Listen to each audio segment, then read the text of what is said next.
This part of San Diego, near Imperial Avenue, is considered a food desert. You're not likely to find full-service supermarkets nearby. You are likely to find dollar stores and convenience stores that sell processed food. But in this same neighborhood is a garden that's devoted to food education and social action. It's run by a community nonprofit called Global Action Research Center, or Global ARC.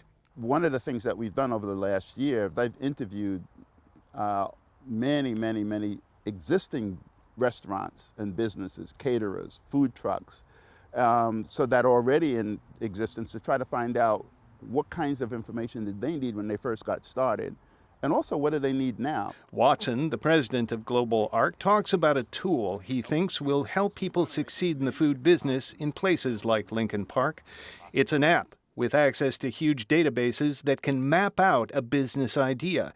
It's being created under a program called NOURISH, a partnership between universities and community groups like Global ARC.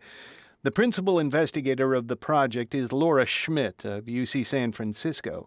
She says they are not trying to convince stores like Ralph's or Vons to move into the neighborhood. What we're doing at Nourish is trying to think about alternative models where we could stimulate small business development with local business owners in these communities.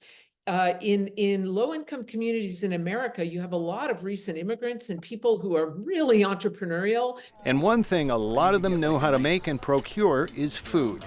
In order to create a computer model that could lead them in the right direction, Nourish went to the UC San Diego Supercomputer Center.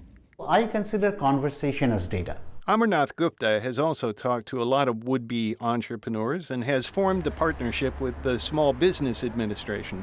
The computer scientist is working to create an app infused with artificial intelligence.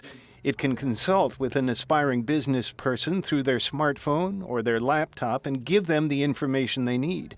He says information about food markets, supply lines, foot traffic, and business licensing is out there, but it's very hard for aspiring entrepreneurs to find. If you keep adding the conditions needed for her to actually start a business, you'll find that there is no one information source to which she can go and get all of this. It's all disparate, it's all unconnected, and the veracity of that information that she gets from the web is a problem. The app is meant to work in tandem with a human small business consultant. Gupta demonstrates on a model platform. It consults the knowledge base and gives you this. Gives you some statistics, as you can see. In a 2020 report, Nourish will test the system in 2 local food deserts, one in the city of San Diego and another in a rural setting in Imperial County. Paul Watson says the mission of his group, Global ARC, is not just making quality food available in food deserts, it's social change. And so part of what we look at Nourish is the ability to have local entrepreneurs that can hire people within their own communities that could really begin to get these businesses thriving and growing, so that we can keep that money flowing within our communities and not extracting it like the big box corporations do. That's how he imagines the food business should work and maybe solve the problem of food deserts. Thomas Fudge, KPBS News.